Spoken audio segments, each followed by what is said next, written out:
देख रहे हैं आप और मैं हूं आपके साथ शिवानी रतूड़ी। कानपुर से आई इस खबर ने इंसानियत को झकझोर कर रख दिया। जहां अस्पतालों को जिंदगी बचाने का मंदिर माना जाता है, वहीं पर चल रहा था किडनी का काला कारोबार।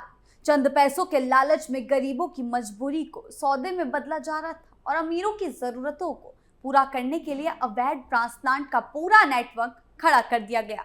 हैरानी की बात यह है कि ये सब किसी छिपे हुए कोने में नहीं, बल्कि संगठित तरीके से डॉक्टरों, दलालों और अस्पतालों की मिली भगत से चल रहा था, जहां एक के बाद एक कई सर्जरी की गई। कानपुर किडनी कांड ने पूरे सिस्टम को हिलाकर रख दिया है। फर्जी डॉक्टर रोहित की गिरफ्तारी के बाद इस खौफनाक रैकेट की परतें खुलनी शुरू हो गई, जिसमें इंसानियत को पैसों के लिए बेचने का खेल चल रहा था। गरीबों की मजबूरी को हथियार बनाकर उनकी किडनी खरीद ली जाती थी और फिर उसी अंग को लाखों करोड़ों में बेचकर मोटा मुनाफा कमाया जाता था। पुलिस की इस ताबड़तोड़ कार्रवाई में कई लोग जेल पहुंच चुके हैं, लेकिन कुछ मास्टरमाइंड अब भी फरार हैं। ये मामला एक अपराध नहीं है, बस इसके पीछे एक ऐसे काले कारोबार का पर्दाफाश हुआ जिसने मेडिकल सिस्टम पर बड़े सवाल खड़े कर दिए हैं। क्या कुछ हुआ मामले में, देखिए रिपोर्ट। किडनी का काला कारोबार। कानपुर किडनी कांड का सरगना फर्जी डॉक्टर रोहित को पुलिस ने गिरफ्तार कर लिया है। 3 दिन पहले पुलिस ने रोहित समेत 3 फर्जी डॉक्टरों पर 25-25 हजार रुपए का इनाम घोषित किया था। फिलहाल अली और अफजल फरार हैं और दोनों की गिरफ्तारी के लिए लगातार दबिश जारी है। इस पूरे प्रकरण में पुलिस अब तक रोहित और डॉक्टर दंपति के समेत 10 लोगों को जेल भेज चुकी है, जबकि 11 आरोपियों की तलाश जारी है। 12वीं पास फर्जी डॉक्टर रोहित दिल्ली एनसीआर का रहने वाला है और वो ऑपरेशन से पहले एनेस्थीसिया देने का काम करता था। पूरा गिरोह यही संचालित करता था। अफजल मेरठ के अल्फा अस्पताल में काम करता था। वहीं किडनी के मरीज और बेचने वालों की तलाश की जिम्मेदारी इसी पर थी। इसके अलावा अन्य आरोपी अली ओटी टेक्नीशियन है। कैसे हुआ कानपुर किडनी कांड का खुलासा? कानपुर में अवैध किडनी ट्रांसप्लांट मामले का खुलासा तब हुआ जब बिहार के समस्तीपुर के रहने वाले आयुष ने इसकी शिकायत की। आयुष मेरठ में एमबीए की पढ़ाई करता है और आर्थिक तंगी से जूझ रहा है। इसी से छुटकारा पाने के लिए उसने 10 लाख रुपए में अपनी किडनी बेच दी, लेकिन ऑपरेशन के बाद दलालों ने उन्हें सिर्फ 9.5 लाख रुपए थमा दी। इससे नाराज आयुष ने पुलिस से शिकायत कर दी। गिरोह 10 लाख की किडनी 60 लाख रुपए में बेचते थे। पुलिस जांच के दौरान पता चला कि मुजफ्फरनगर की मरीज पारुल तोमर को किडनी की जरूरत थी। आयुष से 9.5 लाख रुपए में खरीदी गई किडनी को गिरोह के डॉक्टरों ने पारुल को 60 लाख रुपए में बेचा। कानपुर में सामने आए अवैध किडनी ट्रांसप्लांट रैकेट ने पूरे उत्तर प्रदेश में सनसनी फैला दी है। ये मामला सिर्फ अपराध नहीं, बल्कि एक संगठित मेडिकल माफिया का चेहरा सामने लाता है, जिसमें फर्जी डॉक्टर, अस्पताल से जुड़े कर्मचारी और दलाल मिलकर एक खतरनाक नेटवर्क चला रहे थे। इस पूरे प्रकरण में गरीब और मजबूर लोगों की मजबूरी का फायदा उठाया गया और गंभीर रूप से मानव अंगों की अवैध खरीद फरोख्त की गई। जैसे ही मामले का खुलासा हुआ, उत्तर प्रदेश पुलिस और प्रशासन हरकत में आ गया और सख्त कार्रवाई शुरू कर दी गई। मुख्यमंत्री योगी आदित्यनाथ के नेतृत्व में राज्य सरकार ने साफ संदेश दिया कि ऐसे अपराधों को किसी भी हालत में बर्दाश्त नहीं किया जाएगा। इस पूरे मामले की शुरुआत तब हुई जब एक पीड़ित युवक ने पुलिस से शिकायत की। उसने बताया कि उससे किडनी बेचने के नाम पर संपर्क किया गया, उसे पैसे का लालच दिया गया और एक संगठित गिरोह ने उसका शोषण किया। धीरे धीरे जांच आगे बढ़ी तो पता चला कि ये कोई छोटा मोटा मामला नहीं, एक बड़ा नेटवर्क है जो अलग अलग शहरों में फैला हुआ है, खासकर मेरठ, कानपुर और आसपास के क्षेत्रों में। पुलिस ने जब जांच तेज की तो कई फर्जी डॉक्टर, ओटी टेक्नीशियन और अस्पताल से जुड़े लोग इस रैकेट में शामिल पाए गए।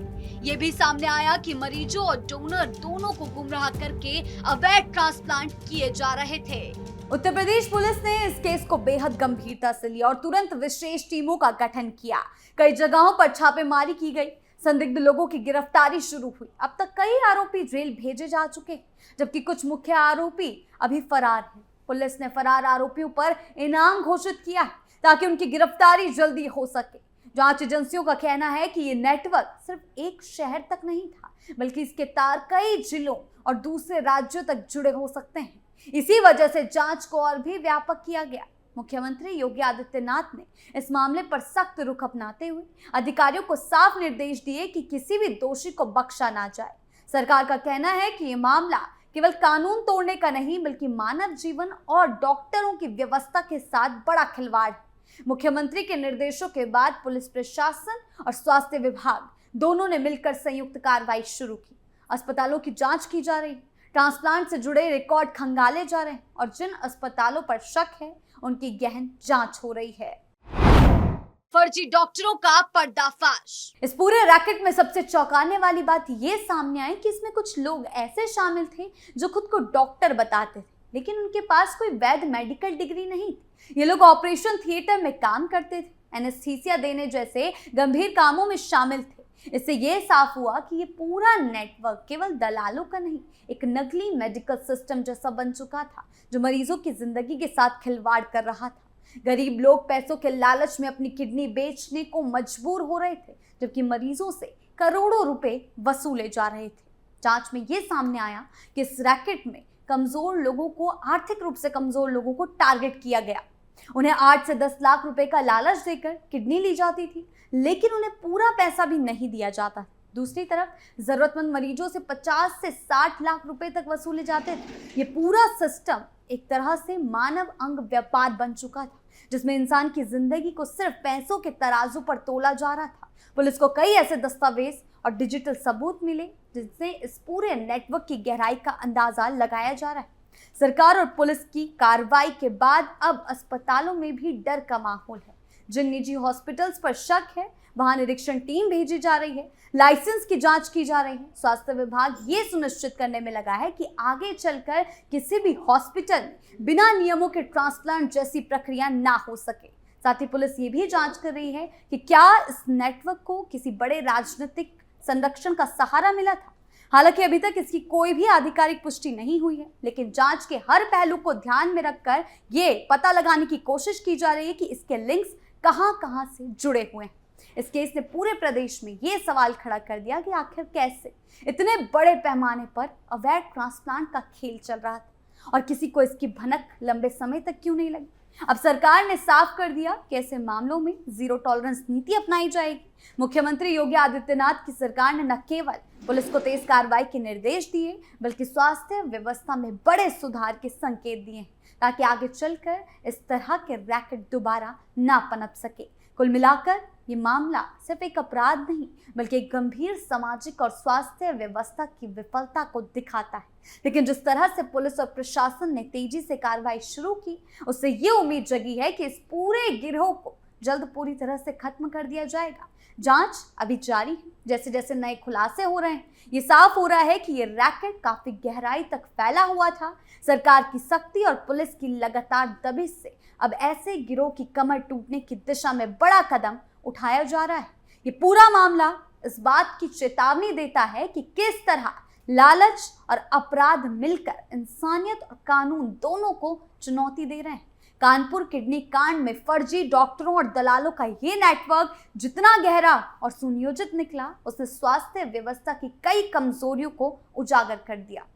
हालांकि पुलिस और प्रशासन की तेज कार्रवाई, लगातार छापेमारी और गिरफ्तारियां इस बात का संकेत है कि अब ऐसे गिरोह के लिए बच निकलना आसान नहीं।